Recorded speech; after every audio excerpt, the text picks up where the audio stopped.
আগামী 3 থেকে 15 জানুয়ারি পর্যন্ত আগরতলার আলপনা গ্রামে অনুষ্ঠিত হতে চলেছে বহুল প্রতীক্ষিত আলপনা উৎসব ও মেলা।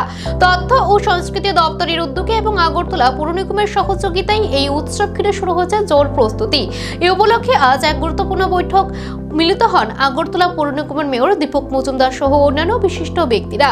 বৈঠকে উৎসবের সার্বিক প্রস্তুতি, নিরাপত্তা, সাংস্কৃতিক অনুষ্ঠান ও মেলার পরিকাঠামো নিয়ে বিস্তারিত আলোচনা হয়। উপস্থিত ছিলেন প্রাক্তন বিধায়ক ডক্টর দিলীপ কুমার দাস, মণ্ডল সভাপতি রাজীব সাহা সহ অন্যান্য নেতৃত্ব ও উদ্যোক্তারা।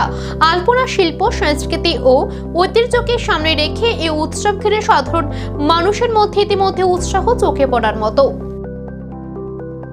প্রতি বছরে আলপনা গ্রামে যে পিঠাপুলি উৎসব হয় সেটাকে সামনে নিয়ে আজকে একটা প্রস্তুতি বৈঠক হয়েছে। এলাকাবাসী সহ প্রাক্তন আমাদের বিধায়ক যিনি আছেন দিলীপ দাস মহোদয় এবং আমাদের কর্পোরেটর এমএসি মেম্বার এবং মন্ডল সভাপতি সহ এখানে যারা স্থানীয় যারা অংশগ্রহণ, যাদের মাধ্যমে মেলাটা অনুষ্ঠিত হয়ে আসছে এত বছর ধরে, সেটাকে যাতে আরো আকর্ষণীয় করা যায়, আরো সুন্দর করা যায়, সেই বিষয়ে বিভিন্ন আলোচনা হয়েছে এবং একটা সাইট সিলেকশন হয়েছে। এই জায়গাটাই হবে আমাদের আনুষ্ঠানিক প্রোগ্রাম। আগামী 13ই জানুয়ারি মেলা চলবে। আলপনা গ্রামের প্রতিটি বাড়িতেই আলপনা দেওয়া হবে, যেটা আমাদের পরম্পরা ঐতিহ্যকে ধরে রাখার জন্য, ভারতীয় সংস্কৃতিকে এটাকে আরো বেশি সমৃদ্ধ করার জন্য আমাদের সরকার এবং সংস্কার ভারতী এবং এই এলাকার লোকের যারা আছে, মা বোনেরা এবং যারা এই এলাকার নামধন্য ব্যক্তিরা আছেন, যারা যুক্ত আছেন, তাদের সঙ্গে নিয়ে আজকে একটা আলোচনা সভা হয়েছে।